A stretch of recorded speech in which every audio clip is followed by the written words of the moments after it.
Hello friends, welcome back to my YouTube channel Sangeeta dot Rinku ji में आप सभी का फिर से एक बार स्वागत है। और आज मैं फिर से आप सभी के बीच एक नई और सच्ची घटना के साथ हाजिर हूँ। तो फ्रेंड्स, आज तक मैंने आप सभी के बीच बहुत सी ऐसी घटनाएं सुनाई हैं जो आप लोग पहले भी सुन चुके होंगे। ऐसी नई कोई भी बात नहीं थी, लेकिन आज की घटना जो है वो आप फर्स्ट बार ऐसा सुन रहे होंगे कि एक बाप ने अपने बेटे का कत्ल किया, वो भी उसके शादी ना होने के कारण से। वह बाप जो था वह नहीं चाहता था कि उसके बेटे की शादी हो। अभी भी दुनिया में बहुत सारे बाप ऐसे होंगे जो अपने बेटे को शादी को लेकर कितने सारे सपने देखते होंगे और अपने बेटे के बारात की कितनी सारी तैयारियां करते हैं। लेकिन यह एक पिता ऐसा भी था जो अपने बेटे की शादी ना होने देना चाहता था। क्यों, वो आपको बताएंगे इस पूरी घटना में। तो फ्रेंड्स, ये घटना है दिल्ली की, जिसमें गौरव सिंगल करके एक शख्स है जिसका उम्र 32 साल है और उसके पिता का नाम रंगलाल सिंगल है जिसकी उम्र करीब 50 साल है। और ये गौरव सिंगल जो है वो जिम फिट बॉक्स करके अपना जिम चलाता था और दिल्ली में सभी फैमिली एक साथ रहते थे। इन लोगों का दिल्ली में 3 फ्लैट था, जिसमें गौरव सिंगल अपनी माँ के साथ रहता था और दूसरे फ्लैट पर पिता अकेले।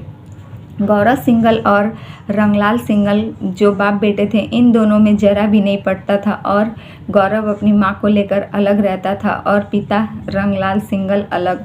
क्योंकि इन लोगों के परिवार में कोई कलश ना हो, हमेशा झगड़ा होते रहता था, बाप बेटे में जरा भी नहीं बनता था, जिस वजह से ये लोग अलग अलग रहते थे। बाकी पूरा परिवार एक में ही था, सिर्फ इन लोगों का रहना अलग था, बाकी बातचीत सब कुछ नॉर्मली था। तभी 7 मार्च को शादी होने वाली रहती है गौरव सिंगल की दिल्ली में ही, जिसका 3 मार्च को सगाई रहता है और 6 मार्च को शादी से एक दिन पहले 6 मार्च को संगीत का फंक्शन घर पे ही रहता है। तभी वहाँ कुछ लोग आते हैं और कहते हैं गौरव सिंगल से कि तुम्हारे पापा फ्लैट पर तुम्हें बुला रहे हैं। गौरव सिंगल को लगता है कि शायद पापा को कुछ काम होगा और वह संगीत के फंक्शन से बिना किसी को कुछ बताए उठकर उन लोगों के साथ चला जाता है।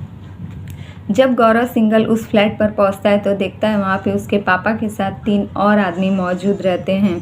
वहाँ पहुँचते ही गौरव सिंगल के साथ सभी लोग हाथापाई करना चालू कर देते हैं और यह रंगलाल सिंगल जो है गौरव सिंगल के पिता, यह भी अपने बेटे के साथ हाथापाई करना शुरू कर देते हैं और उसके सीने पे कैंची से करीब 15 बार वार करते हैं और अपने बेटे को घायल करते हैं और उसके फेस पे भी वह 3-4 बार वार करते हैं, जिससे गौरव सिंगल जो है काफ़ी घायल हो जाता है और उसकी मौके पर ही मौत हो जाती है। 3 आदमी और रंगलाल सिंगल जो है, ये सब चारों लोग मिलकर गौरव सिंगल को मौत के घाट उतार देते हैं और उसे वहीं उसी अवस्था में छोड़कर चले जाते हैं। उसके बाद संगीत में पहुंचते हैं रंगलाल सिंगल और वहाँ पे अपने घर से करीब 15 लाख रुपया कैश और 50 लाख की ज्वेलरी लेकर बैग में भरते हैं और घर के बाहर निकलते हैं। वहाँ से फिर ऑटो लेते हैं और वह सीधे स्टेशन पहुँचते हैं। स्टेशन जाने के बाद वह ट्रेन पकड़ते हैं सीधे राजस्थान के लिए और वह राजस्थान रवाना हो जाते हैं। इधर घर में संगीत पे काफ़ी देर होने के बाद गौरव सिंगल की खोज चालू हो जाती है। सब लोग काफ़ी ज़्यादा परेशान हो जाते हैं कि इतना समय हो गया और वह अभी तक आया नहीं। पूरी अच्छे से छानबीन करने के बाद जब वह लोग गौरव सिंगल के पिता के फ्लैट पे पहुंचते हैं तो वहाँ देखते हैं कि गौरव सिंगल घायल अवस्था में पाया जाता है और उसे वह लोग हॉस्पिटल ले जाते हैं। तभी वहाँ डॉक्टर उसे मृत घोषित कर देते हैं और कहते हैं कि इसकी काफ़ी समय पहले ही मौत हो चुकी है। तब जाके पुलिस आती और पूरे सीसीटीवी कैमरे की जो कि घर में लगे रहते हैं, जब अच्छे से देख रेख करती है तो पता चलता है कि उसका पिता जो घर से बाहर फरार हो रहा है और उसके हाथ में एक बड़ा सा बैग है। पूरे घर की तलाशी ली जाती है, तब पता चलता है कि घर से 15 लाख रुपए और 50 लाख की ज्वेलरी सभी गायब है।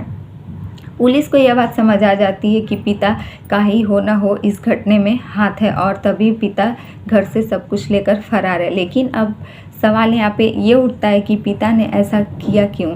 तभी पुलिस जो कैमरे की अच्छे से तलाशी करती है तो ऑटो नंबर मिलता है जिससे उसका पिता फरार हुआ था और ऑटो संचालक तक पहुंचने के बाद उसे पूछताछ की जाती है। तभी पता चलता है कि गौरव स्टेशन गया था और वहां से वह राजस्थान फरार हुआ है।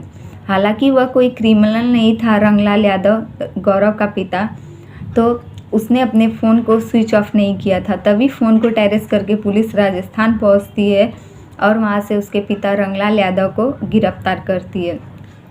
गिरफ्तार करके जब दिल्ली वापस लेकर आती है और उससे पूछताछ करती है, तब पूरी कहानी जो है वह बताता है रंगलाल की। वह कहता है कि मैंने ही उसे मारा है और मुझे इस बात का ज़रा भी अफसोस नहीं है, क्योंकि उसने मेरे साथ बदतमीजी की और मुझे थप्पड़ मारा था, जिसमें उसकी माँ ने भी उसी का साथ दिया था। इसका बदला लेने के लिए मैंने उसकी माँ को सबक सिखाने के लिए अपने बेटे को जान से मारा है और मुझे इस बात का ज़रा भी अफसोस नहीं है। पुलिस के सामने पूरा गुनाह कबूल करने के बाद रंगलाल यह बताता है कि मैंने 3 लोगों को हायर किया था, सुपारी दी थी अपने बेटे को मारने के लिए। 1.5 लाख में तीनों को हायर किया था और 75,000 उन लोगों को एडवांस पे दिए थे। जो 3 लोग भी पुलिस के गिरफ्त में थे और पुलिस उनसे भी पूछताछ कर रही थी। वह तीनों का भी यही था कि 1.5 लाख में मुझे रंगलाल ने अपने बेटे को मारने की बहुत पहले से ही प्लानिंग कर ली थी और हम लोगों को 75,000 एडवांस भी दिए थे और 75,000 जो है घटना होने के बाद। तब रंगलाल यह भी कहता है कि मुझे ज़रा भी अफसोस नहीं है, मैंने उस लड़की की ज़िंदगी बचा ली है जिससे उसका शादी होने वाला था, क्योंकि गौरव एकदम अच्छा लड़का नहीं था और उसने इतनी बदतमीजी से मुझे थप्पड़ मारा था, वह काफ़ी आगे बढ़ चुका था। यही सबक सिखाने के लिए मैंने उसे जान से मार दिया, वरना उस लड़की का अगर शादी हो जाता तो उसकी ज़िंदगी भी बर्बाद हो जाती। तो आप समझ सकते हैं सिर्फ एक थप्पड़ के लिए एक बाप ने अपने बेटे से किस हद तक गिरकर बदला लिया कि अपने बेटे को ही इतनी बेरहम तरीके से मौत के घाट उतार दिया। और एक थप्पड़ की वजह से एक पिता अपने बेटे को मारने पर मजबूर हो गया। तो फ्रेंड्स, यही रही आज की कहानी, और कहानी पसंद आए तो हमारे वीडियो को लाइक शेयर ज़रूर कीजिएगा, और हमारे चैनल पे नए हैं तो प्लीज़ हमारे चैनल को सब्सक्राइब कर लीजिए। और फिर मिलेंगे आपसे नेक्स्ट